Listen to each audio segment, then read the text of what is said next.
And it's knowable, right? I mean, if you map it, it's knowable. You can figure out who can't put solar on the roof. Just and look then at the you can blue have darts. community share. What's that? Look at the blue darts. The map. Can I ask a question? Ibrahim Lopez from Northeastern University, Urban Planning. Right now I'm working on a project on spatially and identifying communities that are vulnerable both in energy burden in Puerto Rico, as well as vulnerable populations if they're over 64 years or below the age of 18. So getting those types of vulnerability down to the parcel level, to the household level. I'm working on that data in Puerto Rico. So I want to know, since we can actually map that, the equity dimension of an energy transition is important. And CUNY, the presentation from CUNY really sparked that in mind, because even though if you're trying to create a resiliency plan for Puerto Rico, you might identify those critical facilities such as hospitals. But those critical facilities could be around communities that are a lot more privileged, and if they have the infrastructural capacity in their homes to actually put renewable energy, maybe it's not the right place to prioritize. So I just want to know about that dimension of prioritizing, if we should add more layers of information to actually think long-term and mitigate other trends such as depopulation in Puerto Rico that ultimately affects the energy plan in long-term. That's actually, that concept of a map layer is something that we're starting to do in New York City already, to try to look at the environmental justice component of where solar is possible, and then start to think about, do you create different kinds of incentives or support systems in order to deploy in these areas. So it just goes back to, this is all knowable, we need to decide what the criteria is that we think is, that we think is important, and then layer that on in order to make that plan. Yeah, if you're doing research, actually this is for you as well. The mic, I think the mic is on. Sorry, is this on or do I? Yeah. Okay, so, sorry, if you're doing research again on GIS layers, et cetera, and I mentioned this to Ron, who's gonna ask the next question, and Tria, so there's a company in Puerto Rico called BCMG, right? The CEO is Tom McOsker. He moved his business down there about 6 years ago. BCMG, if you don't know, they do property tax collections, they do tax liens and bonds, and they do a lot of management and stuff like that. So they moved the business down to Puerto Rico 6 years ago with the idea to take advantage of the tax benefits, but also there's a huge tax collection problem in Puerto Rico, and he's made numerous offers to help solve it, and of course they've been rebuffed. But in the process, he realized there was no data, right? No data. There's nobody shares anything in Puerto Rico, so he created a program. So he has got the complete island done. LiDAR. He actually knows where all of the property lines are, right? He knows, where exempt properties from property tax, supposedly because they're residential, actually have commercial water and electric meters, right? So if you want to work with somebody, he works with the DOE and FEMA, and he's actually provided information after the storm to PREPA, so that PREPA could understand where the heck all their poles and lines actually went, right? I would recommend that, if your next trip down, sit down and talk to Tom and have a look with his team. So first, by way of disclosure, I know Tria and Tom Bourgeois and Richard for decades, so they'll probably cut me a break when I say something outrageous, which I do all the time. And the outrageous thing that I want to start with is that Tria and I have been inspiring on the other side of the NY solar map, which we have a placeholder in place. It's called the PR solar map, and you can see the vision statement there on the internet for what we want to do. But the bottom line is, your point is well taken. Puerto Rico is different in a fundamental way than most of the utility sections that we see and compare to. There are 200,000 homes in Puerto Rico that never will be served well by the grid as it exists today. So we have to consider that as a separate entity and serve that community. And there are people willing to serve that community, both with economic money. You don't have to be rich to buy a solar system. That doesn't exist anymore. And there is a way to provide that at less cost, as Richard is telling. We don't have to spend more money to provide clean energy. So the commercial that I wanted to give is that if you come to Richard's next meeting, which is tomorrow, called the Blueprint for Least Cost Ultra-High Renewable Energy Penetration, we hope we can convince you that this is a reality. Thank you, Ron. Question in the back? I think it was Mark who brought up cooperatives and the kind of, or I don't know, one of the panelists brought up cooperatives, and I was wondering if we could go a little bit into the kind of contested nature or the questions around cooperative, community-owned energy.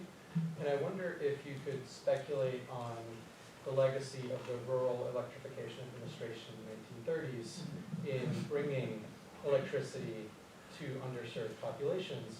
How is that different from the challenges Puerto Rico faces today? I raise cooperatives. Look, I'll say it's different in the sense that, and there's still a problem in the way that NRECA, USDA, and other people actually look at cooperatives and munis for that point in Puerto Rico.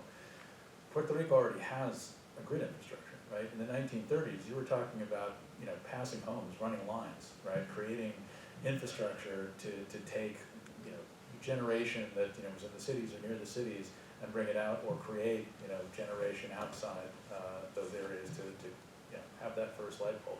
I mean, it looked a lot like what they're doing in parts, I know I have people, friends doing this in Uganda and in, other places in Africa, but actively in Uganda.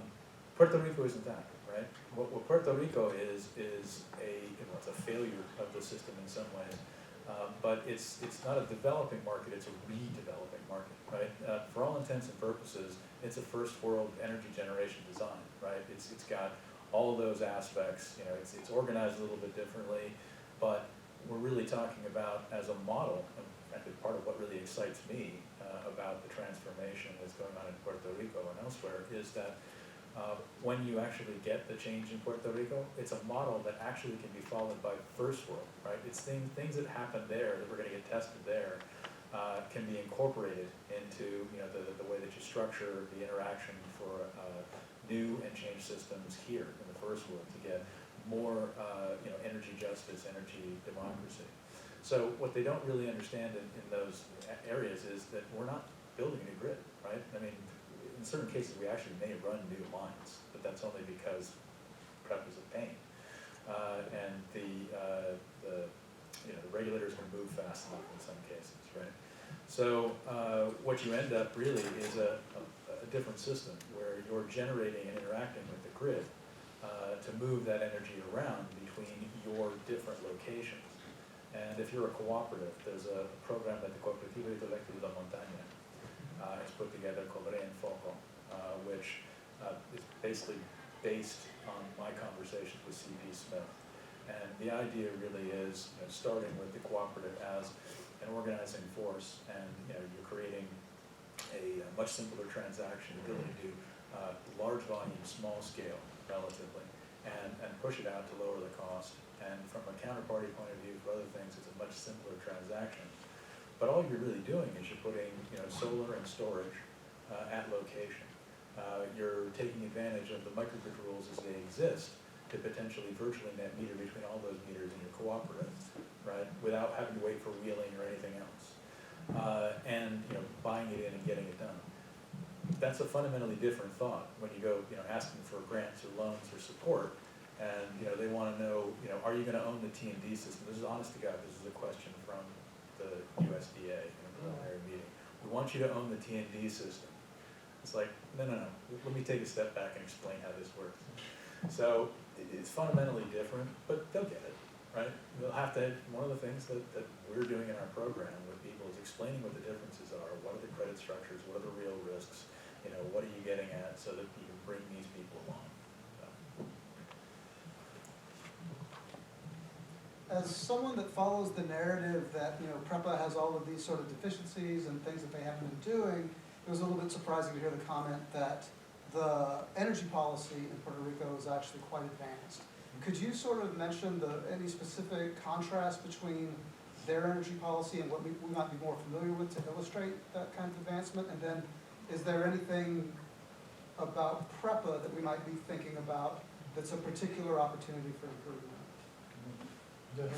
Well, that's a They're target. both salient.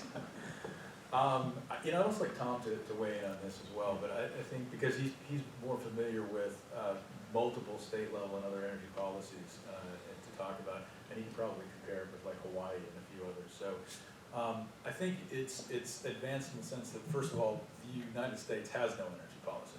We never have, right? I mean, we have an energy department, but most people understand that does nuclear, right? It's doing all this other great stuff too, but that's about 15% of the budget, and nuclear is like 85%.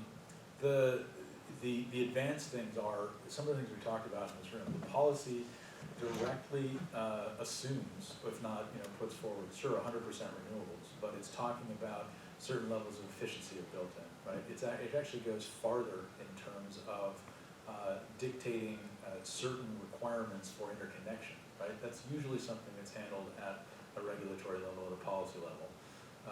But they specify that below 25 kilowatts you just need an engineering stamp to get interconnected. I don't think anybody else anywhere, right, has anything quite that simple, and there are reasons for that, but wouldn't necessarily go into that. They're looking at deliberately anticipating the prosumer, right, relationship with the grid. There aren't any other groups, maybe Hawaii a little bit. Well, Right. to some extent. Yeah, Hawaii is. because, well, among other things, Lorraine was involved in talking to people as they were setting this up, but nobody goes that far, right? Nobody envisions Grid 2.0 or 3.0 or whatever you want to talk about. And this is the first policy I know of that deliberately envisions that, where you've got multiple energy service providers, you've got prosumers, and producer consumers, as soon as you guys all know that little word. Part of my lexicon. And I think we don't want to shortchange New York, at least. Rev talked a lot about prosumers, and it talked a lot about how you were going to animate the market, and you were going to give customers a lot more tools to manage their bills, manage their energy use. And I think it's fair to say that's maybe stalled a little bit, or slowed, certainly. But, yeah. Perhaps we got bogged down so much in process, but New York has been talking about prosumers and also trying to fashion the kinds of rules and structures that would support that. I think that's the mission. And the DSIPs, the distribution system providers, the DSPs, we've talked about that. I think that my reading, and I haven't had a lot of resources and time to spend in Puerto Rico, but we did, as Tom mentioned, we collaborated a little bit in commenting on IRP and some of the other proceedings. The goals are very ambitious, and it is in some ways, at least the pronouncements, but this is what I was trying to say, that there's a major step between broad goals and action. And I think that gap is what we have to really focus on right now. There's been some very strong pronouncements about where we want to go with a distribution system that's proactive, that encourages and animates customer behavior, and that high levels of renewable penetration. But then the next step is how do we bring that into actionable policy? And just in the realm of universities being a player and that sort of thing, one of the things that we did in New York City was we created the New York City Solar Partnership, which is the Mayor's Office of Sustainability, the New York City Economic Development Corporation, and CUNY. And together we try to look at all of the major issues and bring in Con Edison and others to talk about what the policies and programs need to be in order to implement, because at the end of the day, like Tom said, you can make the targets, but you gotta figure out how you're gonna implement. And unfortunately, the regulatory process is a real slog. And the people who are involved are the ones with the most resources. The utilities are there, they have lawyers that ratepayers pay for. major interests are there, you know, the major industrial customers are there through their trade associations, and other major energy users are there, but the public and environmental justice issues and environmental issues in general, it's hard to have a seat at the table, to be at all the tables, and if you're not, the structure is not gonna be written to benefit you. I think that's a really important point, because one of the reasons that we're not gonna be seeing renewables come into play as fast as possible is the how slow the sluggish the regulatory system is. And then you got all the litigation that comes out of that. I mean, just try to put a power line someplace and see how long that takes you. Well, at the end of the day, I think universities can be the trusted third party at the table and show the data so that people can understand that, look, if we're gonna set these goals and we're all gonna agree that this is the goal, then we have to understand that our actions are gonna have certain implications, and the growth isn't gonna look like this, it's gonna look like this. And somebody needs to make that choice. But universities can be that trusted third party in the room. Yeah, there's actually one good piece of news in terms of a difference in Puerto Rico is that can help speed some of this up. One, PREPA doesn't own its own rights of way, right? They're owned by the municipalities, so you don't have to go knock on the door and beg the utility to use the right of way if you want to run a line, if you want to do something. I mean, it doesn't mean it gets a lot less complicated, but you know, generally speaking, the municipalities are on your side, right? They will absolutely, you know, run up and sign up. It's work, it's tax dollars, you know, you're going to pay a fee. So it's much easier, at least philosophically. The other thing is that the strategic groups in Puerto Rico, right? The industrial groups, they're all pushing against what's in the RFP, right? They want more renewables, they want more distributed, they want more freedom of lateral movement to build things in, and faster responses and less being held up. I mean, that's almost 180 degrees the way we see it quite often in terms of, you know, most of them holding back. No, we don't want to mess with it, we're happy with it, and so. All right, let's try to get time for one more, Much two more more simple questions. question, if you're stuck with some version of a centralized grid, how do you make that grid resilient when you're relying on above ground transmission in a hurricane zone? Well, you just hope you don't get hit by another Category 5 hurricane. It's really difficult. I think short answer, US Virgin Islands, they rebuilt their grid 4 separate times. Yeah. So after this 5th time, they sort of figured out that maybe it's cheaper to sort of underground some of this stuff. Yeah. Some of it, they're not doing all of it. No, It's really, And you have to, I want everybody to remember that was a very rare occurrence. You know, hopefully it'll be a 90-year return period or something like that. Could one of you address the Stafford Act and how that comes into play? We haven't talked about that. And an answer to this question. As I understand it, the Stafford Act is a, Build Back the Way It Was Act, right? But there have been amendments to the Stafford Act, and one of them was the one that originally ex-Governor Rickey got pilloried for, because he said, under the Build Back, we're going to provide a guarantee, right, that things are going to be spent well, and that we're not going to run over budget. And that was part of an amendment that had been passed to the Stafford Act that basically said if you're building back something different, it can't necessarily be more expensive than it would have been to build it back and put it in place. But as a requirement, there's like 3 things that you need to do, and the host needed to guarantee that the funds that were going to be used wouldn't extinguish. They'd have to put up money to do it. So that was a way out of the limitations on the Stafford Act. And frankly, I haven't heard many people talk about those limitations since. A lot of people are talking about when is the money going to come, how's it going to be spent, will it be spent wisely? Let's see how it's going to go. More about that. So our time is officially up, but if the panelists agree, we can open for a few more questions. So please go ahead. One question about wind power. Because you mentioned that there is wind potential offshore, but there is some still onshore.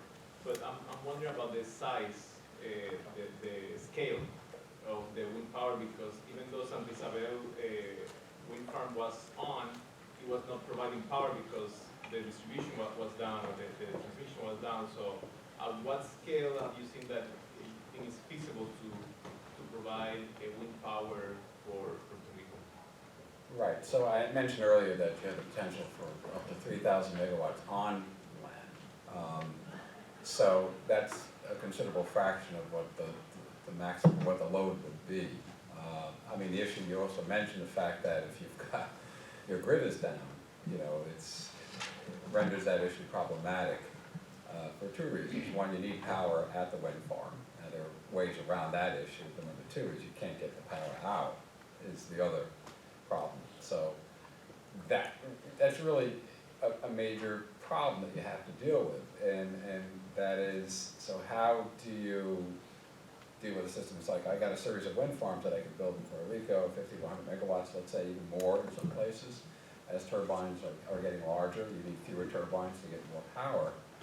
So now how do I get around that problem of if I have a storm coming through knocking out everything? Well, you know, those are very, very rare events. You know, what we're looking for is a grid that's going to be reliable over a long period of time. How to build resiliency into something like that, to make sure your transmission is operable, can get through events. I think that's a real challenge when you're dealing with a Category 4 or Category 5 hurricane. You can get away with a Category 3, okay? Remember that the wind farm in the south made it through this storm. It was in the left front quadrant, so it didn't get the more severe winds, but it had some pretty nasty winds. They feathered down the blades in that particular case. Okay, and escaped relatively unscathed. The problem was, you know, when was the power going to get out?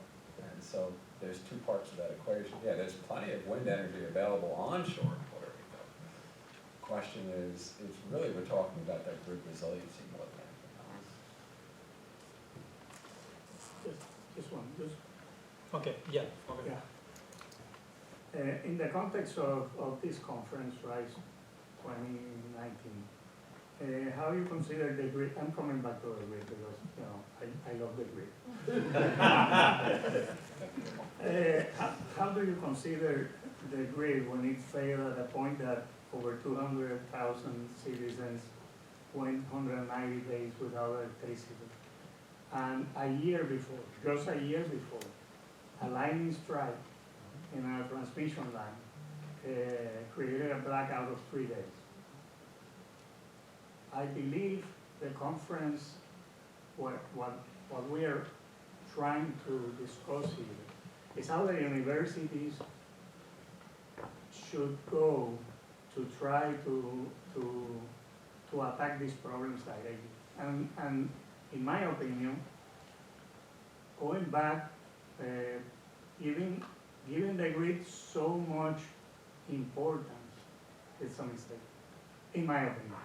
I would like to hear your opinions. I'm a big believer in distributed generation. Right. I mean, we have to figure out a balance, right? There must be there's gonna have to be some sort of a balance between distributed That's going to raise the generation. question that Richard has raised a couple Right. of times. You have people that are living in places where they Right. can't So do you that. gotta- You can say we can have community solar, we can have Right. this, you could buy that.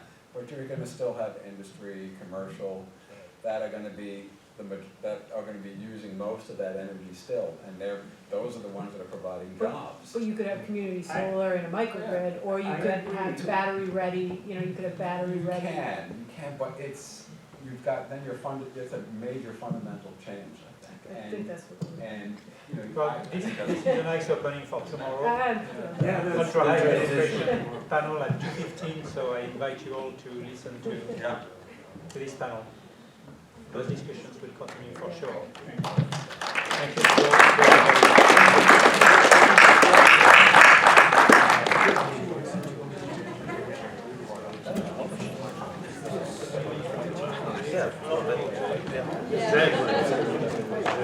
Example you gave of it's getting hit 4 or 5 times.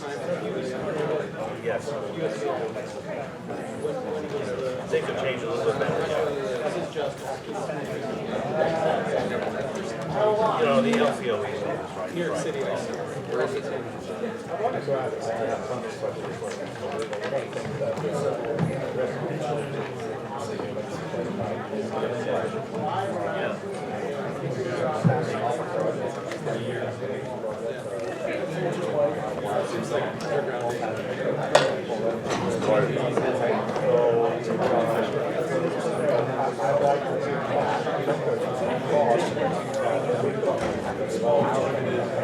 Well, you know, it's just regular around the country. There's also no that deals with the complexity of management environment and economics.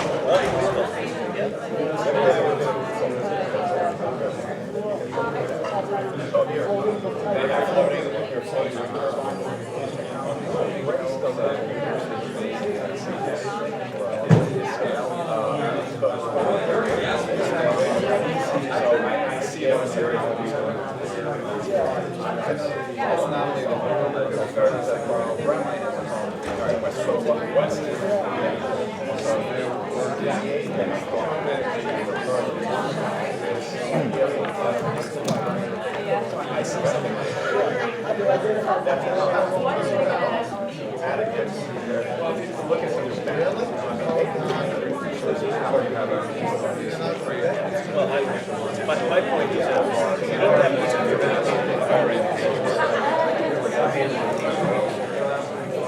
one step down, and then you're and you don't have people that they can integrate. The other thing is, like physics here, you've got economics here, you've got environment here, and law, and the fact is,